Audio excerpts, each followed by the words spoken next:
Hello, everyone. Welcome to our Pepperdine 6th Annual Career Week. My name is Yas Jadali, and I'm the Director of Career Services at Pepperdine's Graduate School of Education and Psychology. Career Week is a Pepperdine collaborative between the 5 different career centers at Pepperdine, and each of our centers host a number of customized programs targeting career exploration and networking for our students, alumni, and guests. Today is Education Day, hosted by the Graduate School of Education and Psychology. And our final webinar for today is Paving Your Way to Becoming an Adjunct Professor, hosted by one of our organizational leadership alumna, Brandi Stankovic. Dr. Brandi Stankovic is an educator, an entrepreneur, an author, and an artist.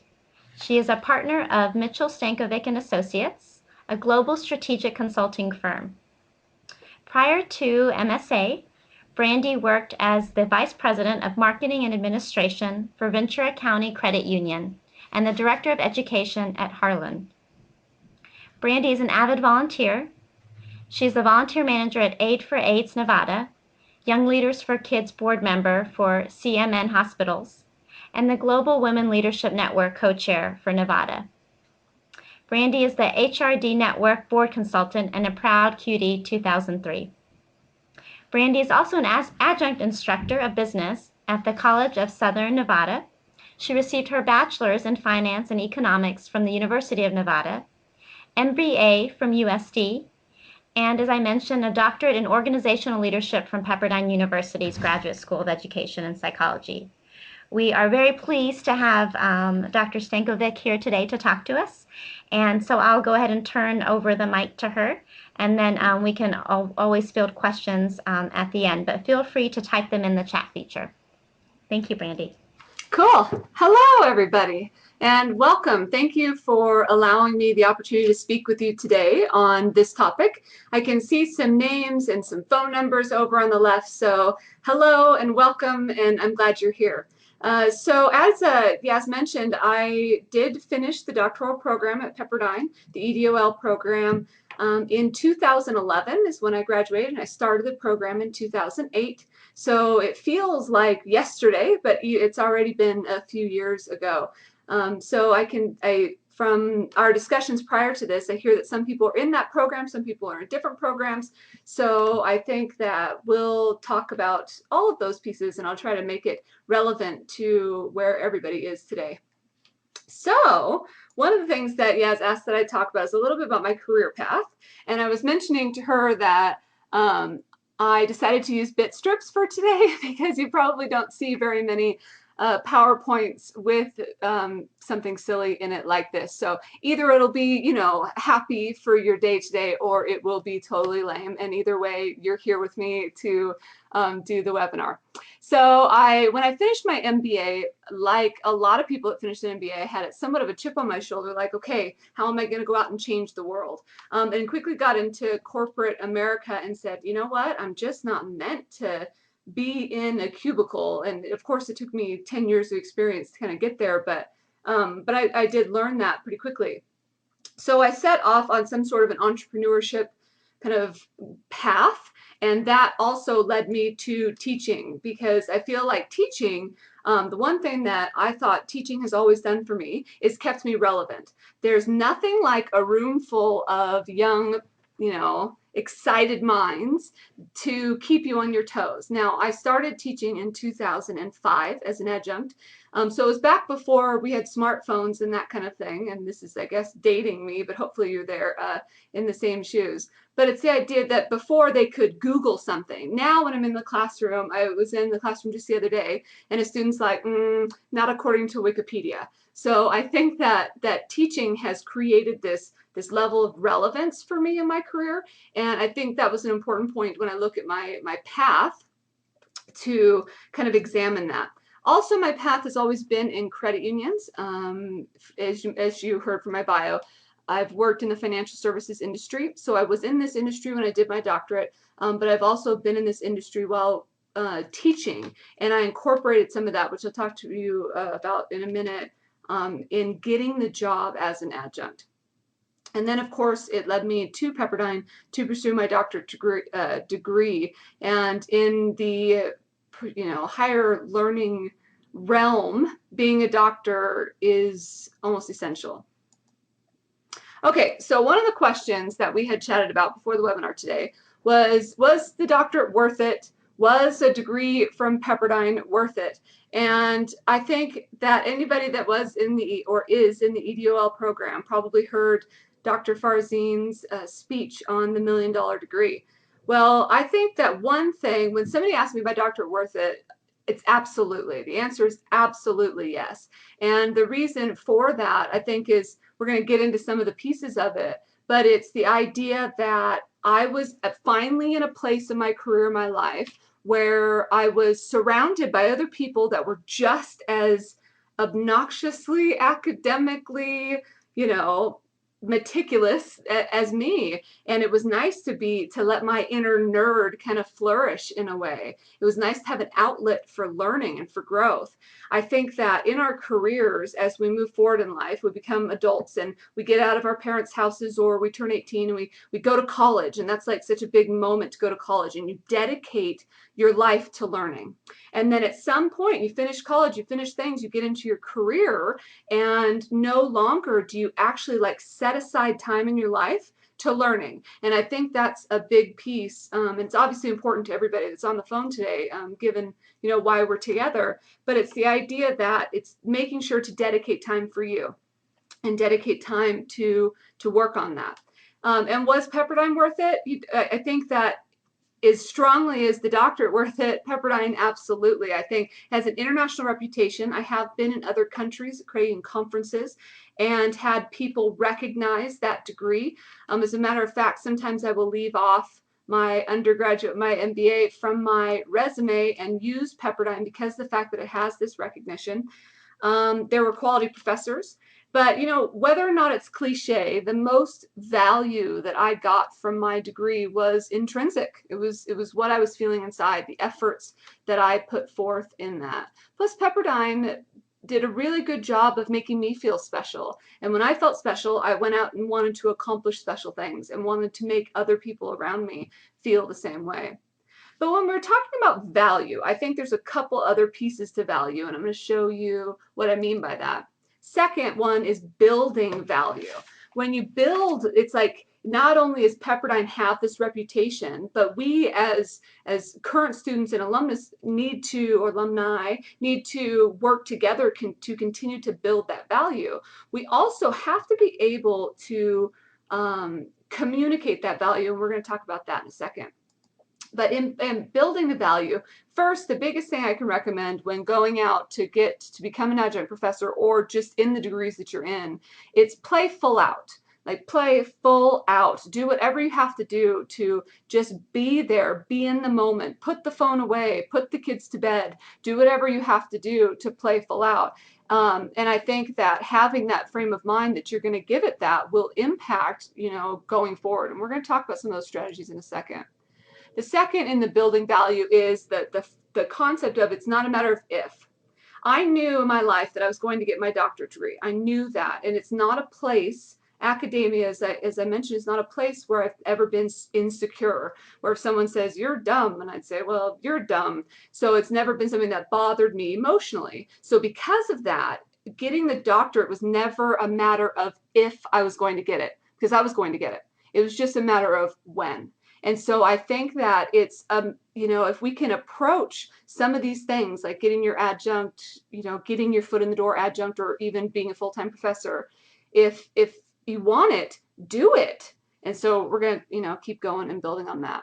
The last piece in there in building value is really building affinity, what I like to call affinity, like a commonality, a really deep relationship with the other people and cohorts that are in your program.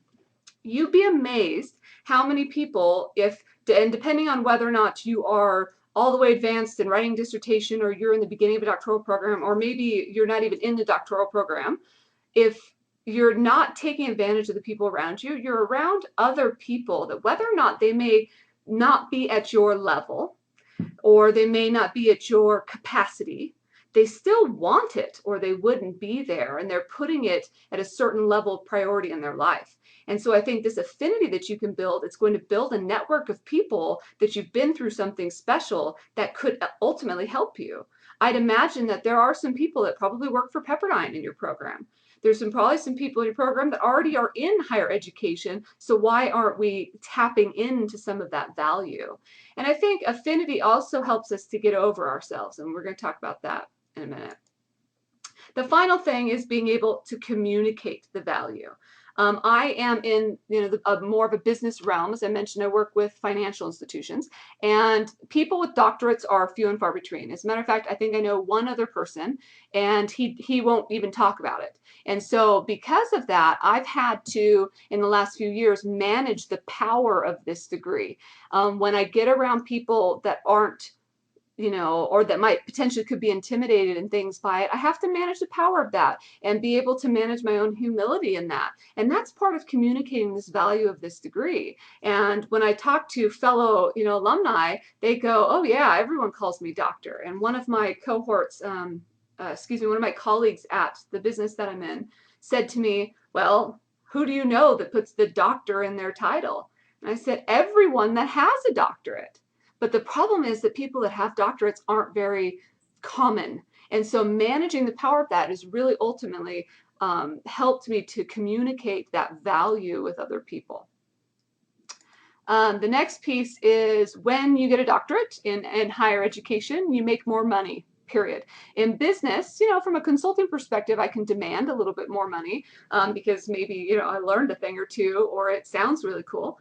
But in academia, it's an automatic. In the state of Nevada, there's, published frameworks of how much money you'll make. And when you earn a doctorate, you automatically increase to that. So being able to have the doctorate helps when it comes to cash flow and higher learning. And then when it comes to the final piece and it kind of goes in with this next bullet, so I'll pull it up here too, is when you're communicating the value, being able to look at it from a business plan approach. And I know some of you on the call today are in business, so you kind of maybe relate to this, but it's the idea that you got to know what your piece of that is, what the value of it is. How is it competitive? How does it make you competitive? And being able to communicate with somebody why I'm doing this. And having an elevator speech, that whole concept of if you got on an elevator with somebody where it mattered to talk about it, could you actually talk about it in 30 seconds without stumbling over your words or being able to articulate what this value is? If it's not clear to you what the value of it, the degree is, then it's not going to be clear with the people that you are working with. Okay, so how do we utilize the coursework in becoming somebody in higher learning? Everyone always says to me, well, make sure to focus your research. Said it when I was in the program, and it's come up in questions when I've talked to potential students. Focusing your research and focusing your efforts. And if you can do that, right on. If you can write every paper on what you want to be and what you want to do when you grow up, then do it. I had a cohort with me in our class, and he knew from the day he started what he wanted to do and what he wanted to write his dissertation on and all of that. I, however, did not. I was lucky that I got into the program and that I got there from work and that kind of thing. And so my research wasn't focused. As a matter of fact, I kind of just dabbled in things that enlightened me or that felt interesting. So if you can focus your research, do it. But if you can't, don't worry about it. Just do the work anyway. And then when I was thinking about it, I put this in here to read. And then I'm like, no, really, I really want you to read. No, actually read. I cannot push this enough. Every single one of us, I'd imagine, on this call today are really good at skim reading or reading things really quickly or kind of cliff notesing it and going, oh yeah, I totally read all 3,000 of those chapters for today. And I think the biggest thing I could have possibly done, or the most valuable thing for me, was actually reading the books, reading the chapters, doing the work in that way. Now, that was easier for me to do at the beginning couple years of the program, partly because there was a natural excitement and energy in it, but also because as the program progressed, so did my life. And I actually got married and had children and moved to California, all while I was in the program. And I know all of you are probably dealing with other life things like that. So the more that, like I said to begin with, you could play full out and really read, actually read the things that are out there, the more it'll kind of build your, toolbox. Then with all that in mind, the main thing you want to do is just get it done. When it comes to a doctorate or any sort of program that you're working on, just get it done. And I think that I took a more accelerated approach, and I worked on my comprehensive exams at the same time as writing some of my dissertation. So the second I was done, I was able to sit for my prelims. Not all advisors or professors will be willing to work with you on that, but it was important to me because of how many things were going on in my life. I still have some friends that I went to the program with that aren't done yet. And now here we are, 2014, and we're so far removed from this program. I think that we take for granted the time that we spent in person when there's other people around you working on the same thing, building that affinity, as I mentioned. But once you get out on your own to do it, it becomes a lot more of a challenge. So just get it done, because you could be, what do they say, like all but dissertation at ABD or something? Anybody that put that on there, I would totally roll my eyes at, because come on, if you're going to do a program like this, get it done. And then the final thing is get over it. And I have this later as a professionalism that I wanted to share with you too, but it's the concept of, I had to commute 75 miles one way to get to class. I worked 50 plus hours a week, but I also got the degree, and I had a baby. I will never forget, and I don't know if any of you guys know Judge Tobin, but I was in his class, and it was the late night class, so it was probably 9:30 at night, and our class didn't officially end, I think, until after 10, but it was late, and I was probably 40 weeks pregnant. I'm talking days from having a baby, and I was sitting in his class, and he's like, we have about 45 minutes left to talk. And I sat back in my chair with my big old belly, and I'm like, oh, geez, and just basically used the Lord's name in vain and all of that out loud in class. And I don't think I realized that it was actually out loud, because a lot of people turned around and stared at me like, who is this? Who is this person gasping? But my point in that is it didn't matter to me what I was going through, because I was going to get this done. And I think with becoming an adjunct and getting your degrees and that kind of stuff, having that philosophy of getting over it is important. You've got a lot on your plate. Yeah, I would imagine so. Otherwise, you wouldn't be at the level that you're at to be getting the degree that you're at. All right. So in talking to Yaz, she said, should somebody change careers? And if they're going to, as far as, say you're in business and you're in business like I am, and maybe you want to approach the adjunct faculty, or to get into that kind of position, or maybe you want to become a full-time professor, what should you do? I think that the first thing that I learned when it came to switching into academia from the business perspective is to recognize that academia doesn't move as quickly as the business world, and it doesn't make decisions in the same manner. And so because of that, my first kind of concept was to respect the tenure. I think that people and professors that have tenure, that have been working their entire careers in the positions that they're in, that's important to them. And somebody coming in from the outside world, somebody that's used to moving really, really quickly and managing lots of people and making decisions and doing multi-billion-dollar budgets and that kind of thing, you have to take a step back and recognize that there's respect that has been earned and tenure that has been earned, and we got to slow down and say, okay, what's going to happen? How can I get in there? And be prepared to put in the time. As I mentioned, that the doctoral degree will get you a whole new level of income when it comes to being a professor. It also, the time that you're there puts in those different levels. So one thing that was really hard for me when I first switched over into adjunct is, even though I had been teaching in a corporate world my entire career for 10 years at the time, I wasn't able to bring any of that experience into the higher learning world, because it just didn't have the same value.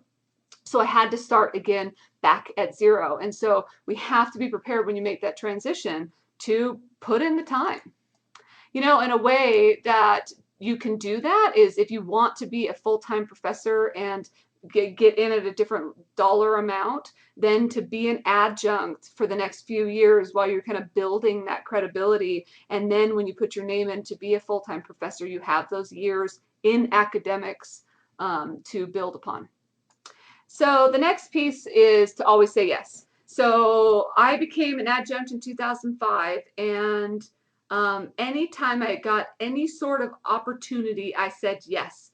Do you want to teach a class on Wednesdays at 10 p.m.? Yes. Do you want to drive, 30 miles every day to teach a class at 7 in the morning? Yes. And so anytime that I was given something, I was known as the person that said yes. So then ultimately, as that progressed, then our particular college started offering professional classes for particular organizations and things, and it was offered to me. Or we're going to work with a casino because I'm based in Las Vegas, so we want you to go teach all 5,000 of their employees. Okay, yes. So I had the opportunities to be able to do that. So if you're known as a person that says yes, instead of a person as, I'm so busy and really important, so let me check my schedule, always say yes, because you never know what's going to come from it. And then, as I mentioned, academia is a unique beast, and here are the few things that I kind of learned from that. First, of course, is to respect the culture, as I mentioned, and respect the people that are there, because they're the ones that are making the decisions of whether you stay there or not. So that's important.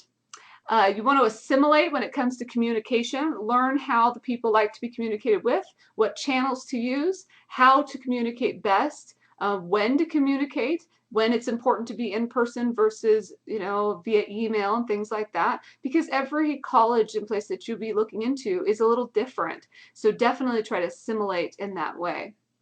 And then play the game. So if you think that teaching from an antique textbook is just eye roll, that okay. And when you have the power in the organization because you've been there and you've been around the block, you can have that conversation.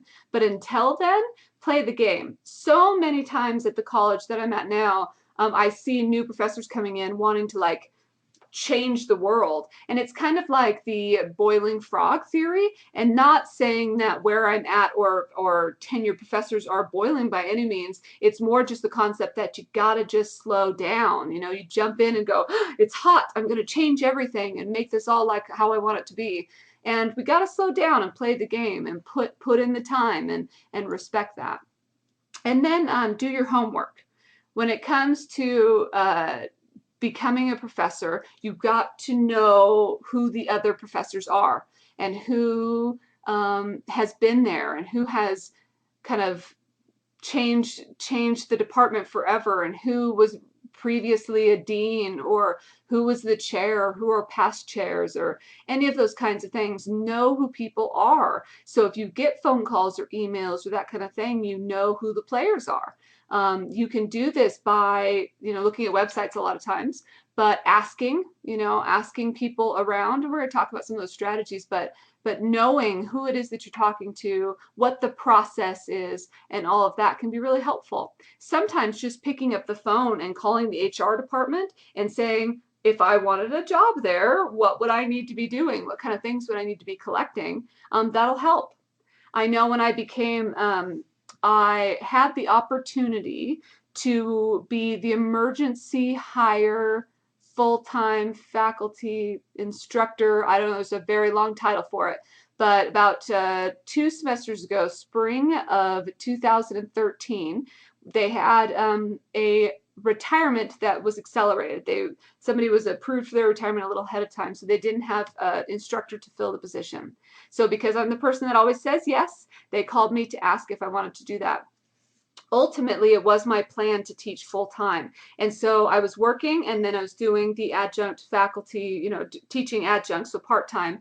In the state of Nevada, that's up to 9 credits, so it's about 3 classes. I'm not sure if it's the same in all the states that you're from. But I was teaching part-time and ultimately wanted to become full-time. So when I got this opportunity, it was incredible. And I absolutely said yes. And then I was teaching like 6 classes for the semester. So basically all day for Monday through Thursday. It was such a tremendous opportunity for me. to have insight into what actually happens in becoming a full-time professor, because it is very different than being an adjunct professor. So that's another thing is in the adjunct world, you are a person that's working full-time, that is also then teaching part-time, and they want the adjunct, most colleges want the adjunct faculty to have that real life, real time experience. Where in the professors a lot of times have maybe came from corporate worlds, but then have been teaching for a number of years. And then of course you're focusing 100% of your energy on being a professor. There's also a lot more to do when you're an actual professor than when you're an adjunct faculty as well. There's committees, there's textbook reviews, there's et cetera, et cetera, et cetera. So as a full-time professor, you have to be kind of prepped to dedicating your life to that.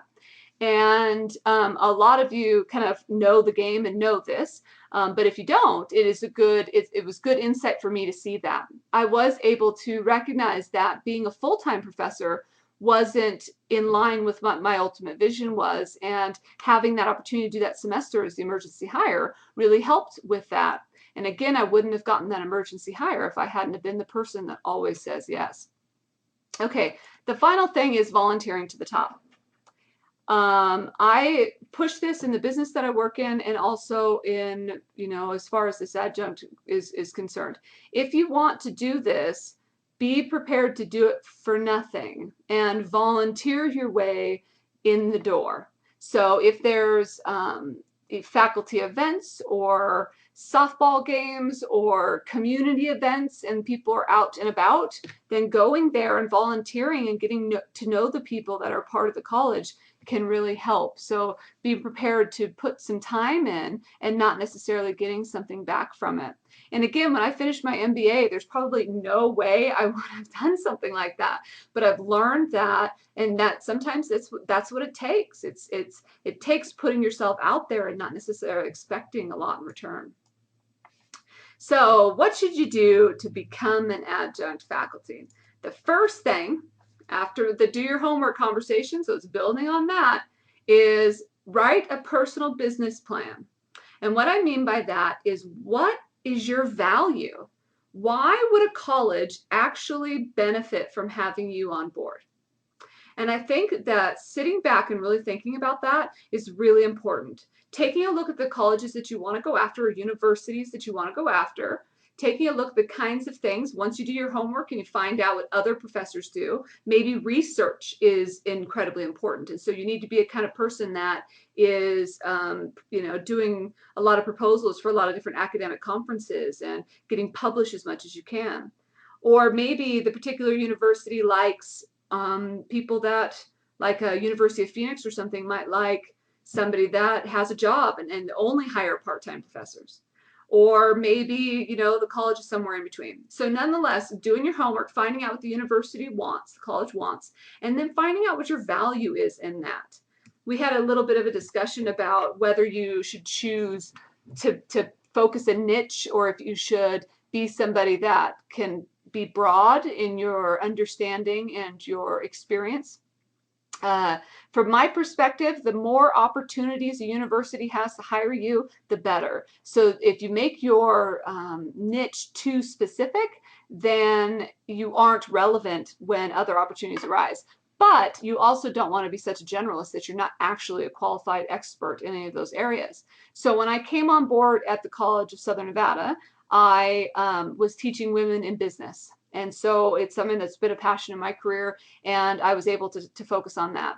Well, they canceled the class after a couple semesters. So after that, that was it. I had no other opportunity. And it wasn't until a little while later, when they were really kind of desperate for a marketing teacher, that they realized that I had worked in marketing for a large amount of time. So then I kind of learned that I needed to be able to communicate my value, as we talked about earlier, right? But also kind of know what my value is and able to communicate that, so I was relevant and had more opportunity for for teaching and for exploring different genres. And then apply again. I was an adjunct faculty at the Ventura College, and it's Ventura College Community College has Oxnard and a few different campuses and things. And I applied and I didn't hear back. And then I applied and I didn't hear back. And I just, every once in a while, just kept submitting my resume. And it was just the open-ended positions, you know, adjunct positions available. And finally, after a year, I got a phone call. And so I had lived in California for a year before getting the opportunity. And once I did get the phone call, I was able to go into doing a presentation. So for anybody that doesn't know, and some of you might, but for anybody that doesn't know, usually when you become a professor, you'll get called in based upon your application that you send in and resumes, and then you'll be asked to do a presentation. They may give you a topic or they may ask you to just put together something, but you go in and you present to like maybe 1 or 2 people, could be more. In some cases, I've done it to a couple people, and then other cases there was probably 7 or 8, which, by the way, do your homework on the people you're presenting to so you can make your topic relevant. But then go in and be the kind of instructor that you want to be. And I could tell in the particular situation that I'm mentioning now at Ventura College, I was a little energetic for them. I'm pretty energetic by nature, and I could tell they were like, whoa, right? And so the particular opportunity that came first was teaching for the supervisors at the county of Ventura. It was like a particular professional certification program through the college. And so then when I could tell that I was a little energetic for them, I immediately tried to communicate, well, I have this energy level because these people will be coming out of work and they'll need somebody to get them through the evening and that kind of thing. So being able to articulate yourself, self-aware in that, and then be willing to apply, and apply again, over and over and over and over again. When I came back to Nevada after finishing my doctorate degree, I moved back to Nevada. I had been a professor from 2005 to 2008, and then it was about 2010 when I got back. It took over a year to get me back in the door, even though I had been there, to become an adjunct again. So, you know, just keep going. You got to just keep applying. So the next piece, and I think probably one of the most important, and that is managing your gatekeepers. In a lot of businesses, depending on the industries that you guys work at, in a lot of businesses, the people that receive the resumes are not the people that are doing the hiring. And the same might be true in the universities that you're working with. Excuse me. So HR might collect hundreds of resumes. HR might have something on monster.com and they get millions, right? And they may not even get your resume unless it has the right keywords. And I'm sure we've all learned that in resume class. But they finally collect this huge stack, and then it may not even get to the people making the decision for a while, and so, or ever. And so we have to be able to manage our gatekeepers. And one way that the college does the hiring process here for full-time faculty is to do a committee, and that might be true in a lot of universities and colleges. And so through that committee, you have to make sure that you have relationships with those people, or you just have the most outstanding and fabulous resume ever, but be able to, so would they know, oh, that's so-and-so that's teaching adjunct, or that's the person that always comes and helps and volunteers at our events. Another important gatekeeper besides HR and the professors, the full-time professors themselves, are the administrative staff for the college. I teach in the Department of Business, and there are a couple women that I bring cupcakes to, that I send smiley emails to, that I do everything that I possibly can to build a strong relationship with them in order to make sure I'm top of mind.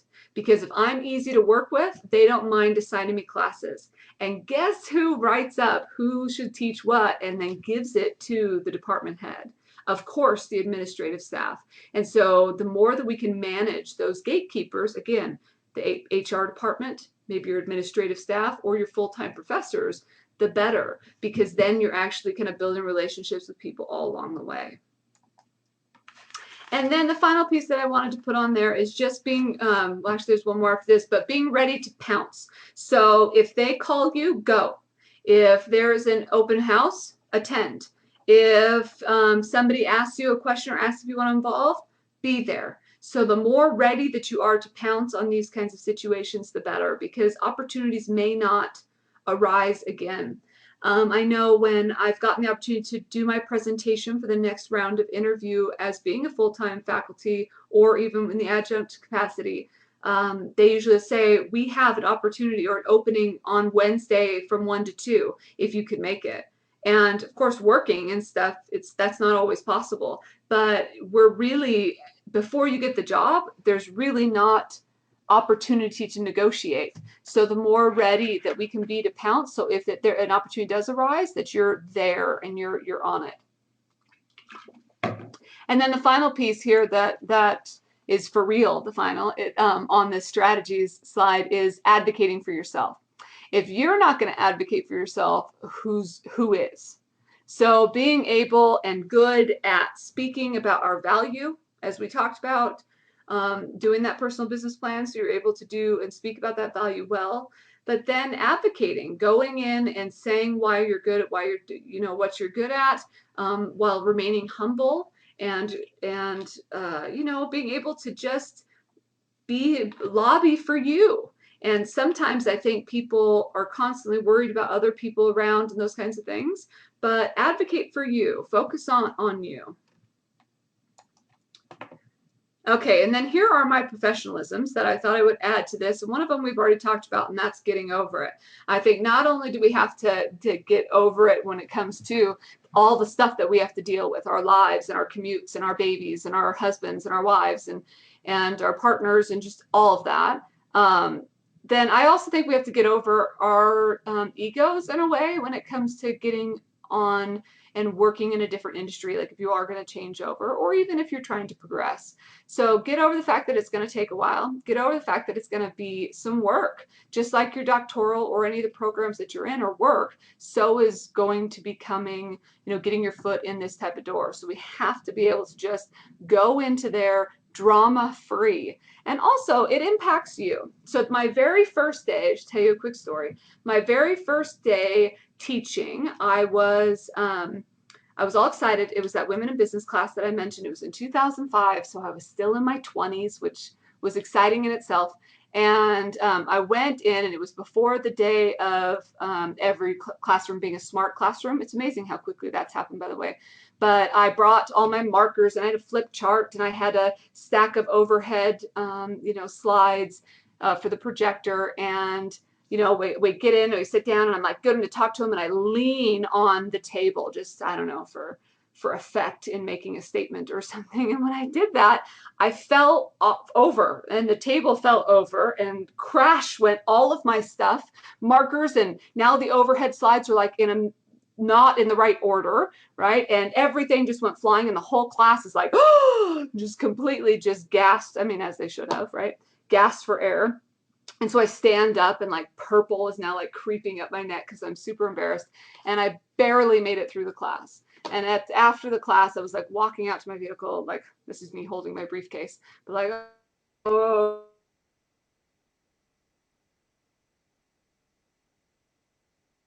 I can't believe that I fell down in class. That can happen. Everybody that night and goes, oh my God, you will not believe what my professor did in class today. And then I thought to myself, what am I going to do? I'm going to get on my phone and be like, oh my God, you're not going to believe what I did in class today. And it was in that moment that I realized the more baggage that we bring with us in things, the harder it's going to make our lives. So if you want to become a professor, do it. If there are mothers that pick up cars for babies, and I know there's adrenaline in that and everything, but if they want to do it, they'll do it. If you want something, get over it, make it happen. The next one is writing in pencil. And of course, that's, the whole idea of a metaphor, but, write in pencil, because when you write in pencil, you can erase, because things aren't going to work out initially as you may have planned. We have to be flexible to be able to do. It's that ready to pounce concept. It's all of that. Next is minimizing speed bumps. From my perspective, minimizing speed bumps means that when you're driving and there's a bunch of speed bumps, you have to slow down, especially if you have one of those lowered cars with like neon lights, then you gotta kind of approach it sideways or something. But the more speed bumps that you have in your road to success, the harder it is going to be to get there. So letting go of drama, focusing on the things that you need to focus on, prioritizing your time so you don't feel guilty about being away from your babies or your job or your husband or wife. And then just minimizing all of those things that we put on ourselves, minimizing those I can'ts, minimizing just any of that. Oh, you know, sigh, this is so difficult. Minimizing all of it and focusing on the path. And then the final thing is blasting targets. In light of everything that is happening in our, country, I want to approach this topic with caution. So please, take it as that. But I've been competition shotgun shooting for a good portion of my life, and it's something that's important to me. And when I go out to the gun club, I never go out there and try to miss targets. And so what I mean by blasting targets here is going in it with the mindset that you're going to do it and finish it. And, just like we talked about before, it's not a matter of if, it's a matter of when. It's like, imagine if I went out to the gun club and I say, pull, and then I'm like, I'm not going to hit that target. I haven't had my coffee yet. Or I'm not a math person. Or my commute's too long. I have kids. I've got a full-time job. Like all of these things, all they do is get in the way. I mean, again, another cliche, but if today was the last day that you had to enjoy somebody that's around you or enjoy your job, and when I was going through the doctoral program, it was through the financial collapse, and so a lot of people did lose their jobs. And if you're in that, is this exactly how you wanted to spend today? And if not, why not? If you only have one chance to do something, why not blast the ever-living everything out of it, right? Why not go out and hit, say pull, and then not only just hit the target, but blast it. Be there, be full out, play full out. Who cares if you haven't drank any coffee? Do something. All right. The final things that Yaz mentioned that I should probably talk about is this teaching brand. So how to establish a teaching brand? I think that I kind of established it as I went. I'm very thankful that there wasn't YouTube the day that the table fell over and markers went flying. But I do tell that story to my students every day at every beginning of class, like the beginning of the semester. I also try to approach the students as if they're my equals. I never try to talk down to my students. And so in developing my own brand, I've tried to take my professionalisms and the things, my values, things that are important to me, and make sure I articulate them to the class to help kind of build that. So storytelling is important to me. The professionalisms, as I mentioned, things like get over it and the write in pencil and blasting targets. And then I also think when coming to develop your teaching brand, go back to that business plan that you created in order to get the job and recognize what it is that what your value is. What value do you have and how can you offer that to the students that are there? Are you someone that's a cheerleader or supportive of student success? Are you actually facilitating dialogue in the classes? Are you offering experience? And as I mentioned, storytelling and some of the things that you're dealing with your clients. And it's also about managing that line, well, two lines. The first line of casualness. I walk a fine line of casualness with my students, not to try to use fancy terminology and be all fancy professor, but to also speak to them as if they're students, and every once in a while a curse word or two might slip out. So that's that line that I'm managing. But the other line that I was talking about is the line of interaction. I try to get so much interaction from my students. Sometimes it's a little overboard and I have to say, shh, shh, shh. But it's important to me to make sure that they're participating in their learning. And so that, again, has become part of my brand. At the end of the day, though, no one cares as much about being perfect as you do. And I would imagine if you look back at your professors and think back at the people that have helped develop your life, I doubt you went, wow, they were awfully organized when they showed up to class. Or, wow, their suit sure looked great. I think that it's more about who allowed you to express yourself, who allowed you to have some of your own growth and learning, and who, created a path that you could see the light. The final and probably one of the most important points on developing a teaching brand is this fabulous website. You guys probably all know about it now. I wasn't aware of Rate My Professor until 2010. I was teaching. maybe 2011. Fall of 2011, I was teaching a Business 101 class. And one of the books, I had gone to a conference and they recommended Googling yourself once in a while. And with the last name that I have, Google can find me. I'm not one of 3 million Brandi Stankovics. There's only a couple. But nonetheless, up pops this Rate My Professor website. And if you don't know about it, go check it out. But I'm sure you do. And some of you probably used it for the classes that you're in now. But Rate My Professor is a social media site to allow students to talk about which professors they like and which ones they don't. And at first I was horrified when I saw it because a couple students had written, now they wrote positive things, but I just was horrified by the lack of control that I would have in that.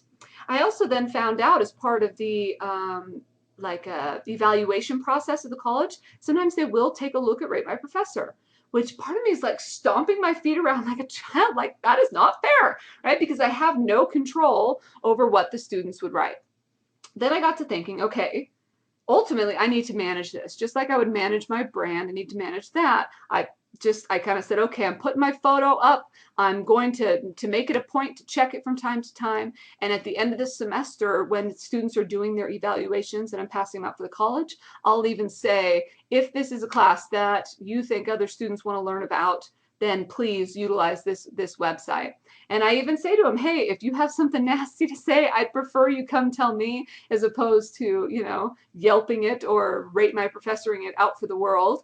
But I try to open that communication channel with students so that I can manage this reality, because Rate My Professors is a reality and is something that we can't escape from as teachers. So that's kind of the final piece of teaching, developing your teaching brand. So, my friend Yaz, do we have questions, or is anybody out there want to ask a particular question or something specific?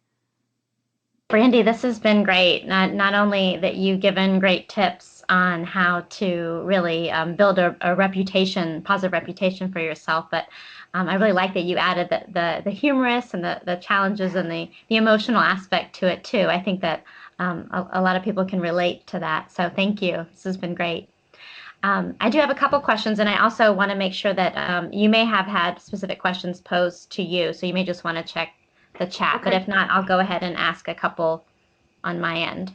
Please. Okay.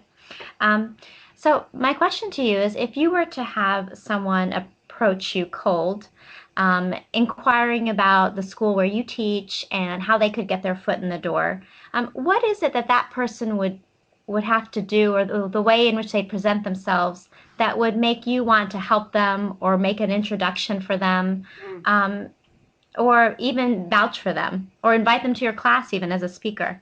Right. I think that's a really good question. And I think that, and I was thinking about mentioning this too, so it's a good point. I'm glad you brought it up. It's the concept of approaching it like a mentor. Now, if somebody were to come up to me and say, I want to be an adjunct faculty member and I want to be like you or something, then of course I'm going to sit down and be like, okay, here's the things that I would recommend. So I think approaching it with humility in that way and just saying, this, I want to learn, and how can I learn from you?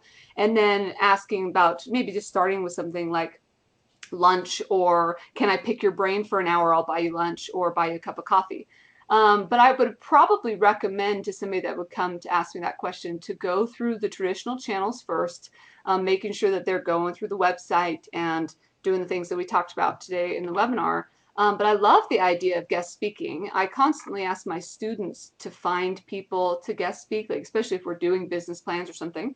So if somebody came to guest speak, I would just want them to knock my socks off, right? To be really good at it, because then that's somebody that's memorable. But I think, yeah, so I think that approaching it like a mentor kind of situation, we get together, I'll buy you coffee and pick your brain. Making sure that they're going through the traditional channels too, because especially as an adjunct, there's only so much power I would have in that, but I might be able to refer them to somebody. And then asking me, what could I do for you to make your class easier? So if they said, is there a topic that you would just love someone else to come in and guest speak on, then that might go, wow, I would love it if somebody made my life easier. that answer the question? Yeah, that's a great suggestion too. Are you active on LinkedIn, and is that a strategy that you use in connecting with the academic side of higher education? Hmm.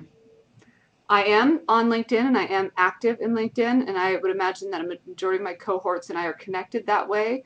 That is the only social media realm that I will accept student interactions, uh, like Facebook and things I keep more private. Mhm.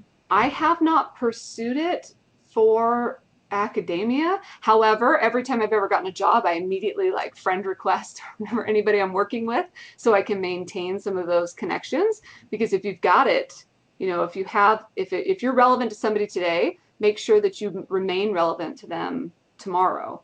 And sometimes, sorry, my thing was going to sleep. Sometimes that can be difficult, and those social media things can help with that. Um, and being active. Some people use it though, so I think it's about getting to know your audience. Some colleges may not, but other ones, all the professors may be active, and so that would be something worth, looking into. Great, thank you.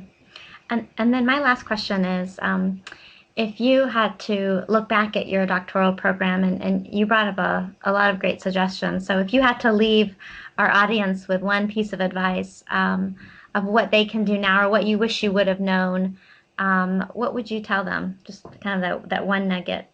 Hmm. I don't know. I think that it's a lot of work. There's no doubt about it. It's a lot of work. So to me, just playing full out. The classes where I read and I did and I had those interactions, I had a better experience. One of the most valuable strategies that I did in the doctoral program is I found an academic partner in crime, is what we kind of called each other.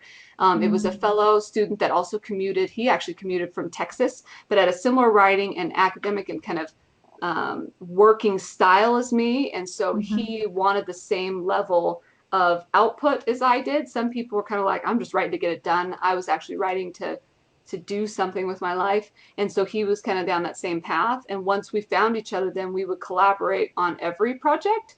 And mm, that all the way through dissertation, we had the same chair, and we did a lot of the same research in chapter 2 as far as we both had change happening. Mine was really social media strategies, his was down an academic higher education kind of realm, but they both had the change foundation. And having somebody to dialogue with, to banter with, was really, really nice. Now, when school was over, I was really sad that he was no longer yeah, in my life, but yeah. we keep in touch on those social media things that you're mentioning. But that was really helpful, and I think both of us looking back would say that it naturally kind of happened, and if I had found it right off the bat, that'd have been better.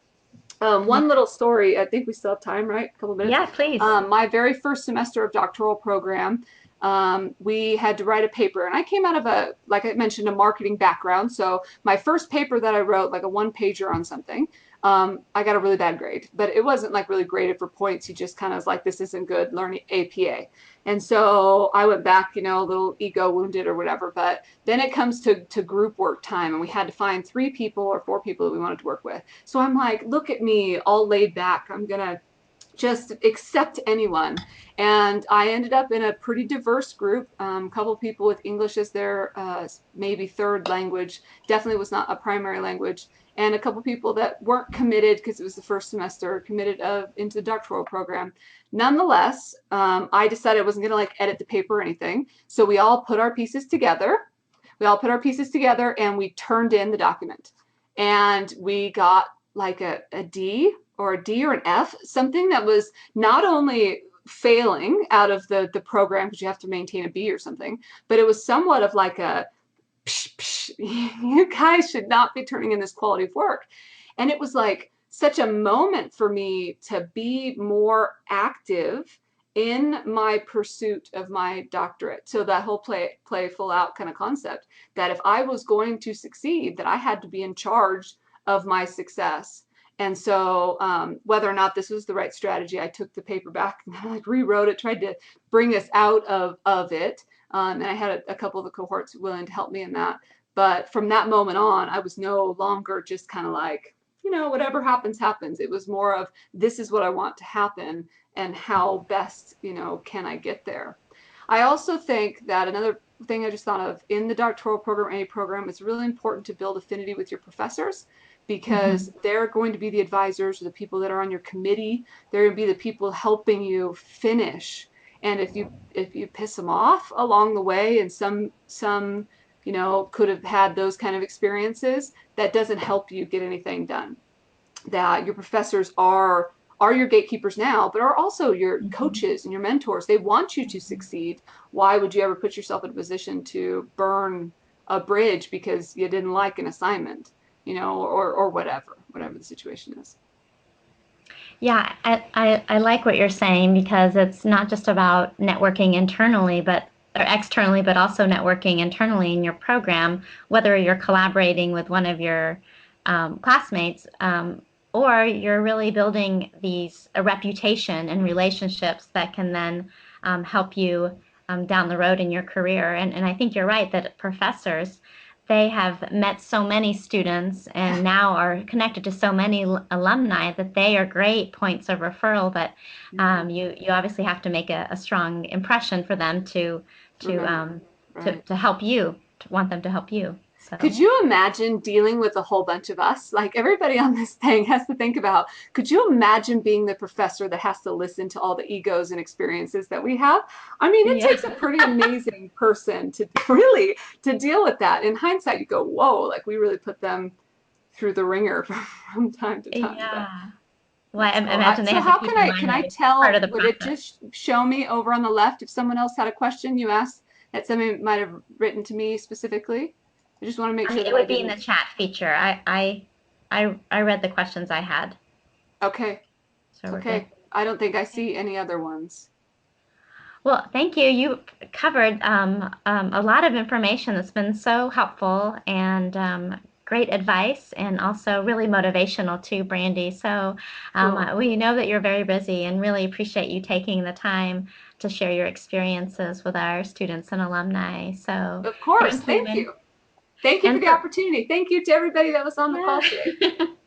And for those of you on here as well, thank you for attending. And the last two sessions of our GSEP Education Day in Career Week is we have a session at 3 o'clock, which is coming right up now.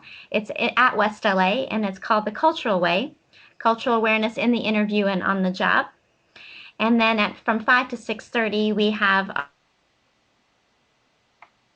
the principal scoop on finding a job, and that's for K through 12 teacher candidates. So thank you all. Thanks again, Brandi. This has been wonderful, and enjoy the rest of your week.